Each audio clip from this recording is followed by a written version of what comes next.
Hey guys, so today I thought I would do a little art supply haul and show you guys some of the products that I picked up over the last month or two. I have some watercolor supplies, I have some supplies that are just related to other mediums as I've been feeling like branching out a little bit more lately. I will do my best to link everything that I talk about in the description box down below. And with that, let's dig into these art supplies. All right, guys. So the first thing that we're going to start off this art supply haul with is these Mung-Yo oil pastels.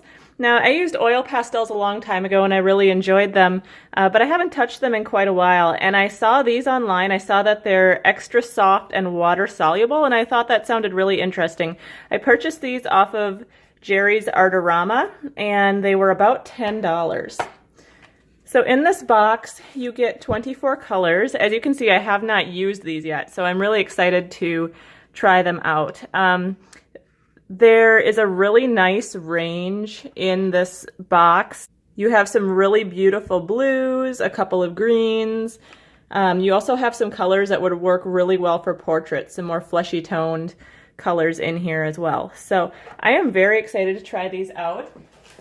To go along with the oil pastels, I purchased a little book from Strathmore of toned tan paper. I really love toned paper. It just works so well for drawing in both black and white and using things like pastels on. It creates a really nice mid-tone, and I always find that it's easier to draw on a mid-tone color and make your darks and lights really pop.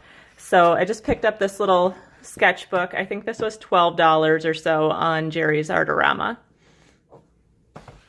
And then I also picked up a few of these blending stumps. You can find these just about anywhere. And I just wasn't sure if I had any to go along with my oil pastels, although I'll probably end up using some stiff synthetic brushes with those when I put water to them. So then the other thing, these I've kind of collected over the last couple of months. So these are all different gouaches, and I have used these a little bit already. I have some from Winsor and Newton, their designer's gouache.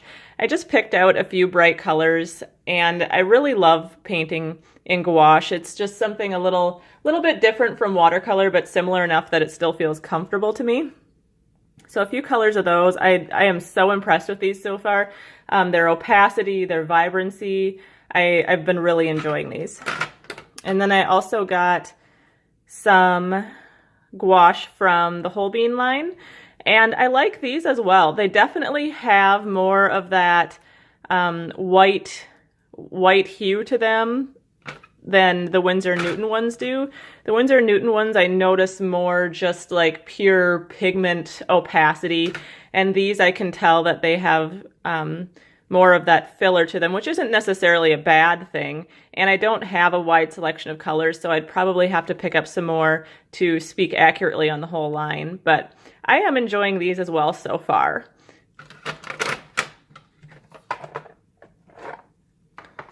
Right, then we come to a few watercolor supplies. So this is a synthetic squirrel hair brush. It's by the brand Master's Touch. I picked it up at Hobby Lobby. It's a size 6 round. I am not one to buy super expensive brushes. I usually find that cheap brushes for me work just as well as anything that costs more. However, this one I am not a big fan of so far. I have quite a few Master's Touch brushes in my collection that I use regularly and I love, but this one I'm not sure if it's a dye in the bristles, like a black dye that is coming out sometimes when I paint, or if it just holds so much pigment far up in the bristles that it doesn't get rinsed out. But whatever's happening, when I change colors, a lot of times I'm noticing a muddiness, kind of like a grayish type of color coming out into my new paint color, even though I've thoroughly rinsed my brush as well as I ever would. So I'm not sure what the problem is with this one, but we'll see if it gets better with time or not. Okay, these last two things I am super excited for. This is a handmade watercolor book. It was made in India. I picked it up at Hobby Lobby. I believe they have them on clearance right now. I think the original price on this one was around $30, but they always have a 40% off coupon, so I got a pretty good deal on it. It's a 140-pound cold pressed watercolor paper made from post-consumer waste. So it's also very eco-friendly. I just love that this paper is so textured. I really want to make this into like a floral watercolor journal because I think that the paper just has that very earthy, natural feel to me, and I think that some little botanical paintings and flowers would just be gorgeous in this, and it would make a really nice like coffee table book when it was all completed. So I'm very excited about that. And then the last thing I have to share was actually a gift from my husband, and it is huge. It is this Moleskin watercolor book. Watercolor album is what it's actually called. So this is 135-pound paper. It's 25% cotton. I believe it was close to $40. And I will open it up here to see if I can show you guys exactly how big it is. The dimensions on this are 16.5 by 11.75 inches. And it's in a landscape format. So I'm not sure if you can tell how big this is, but it is absolutely huge. And I am so excited to take this out and paint some landscapes in it and fill it up with just a lot of plein air painting.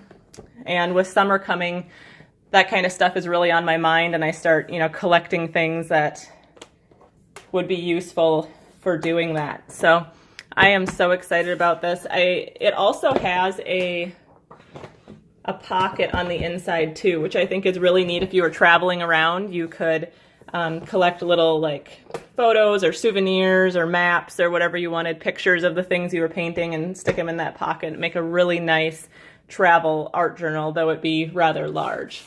So with that being said, that completes my art haul for today. Like I said earlier, I will link everything I'm able to in the description box down below.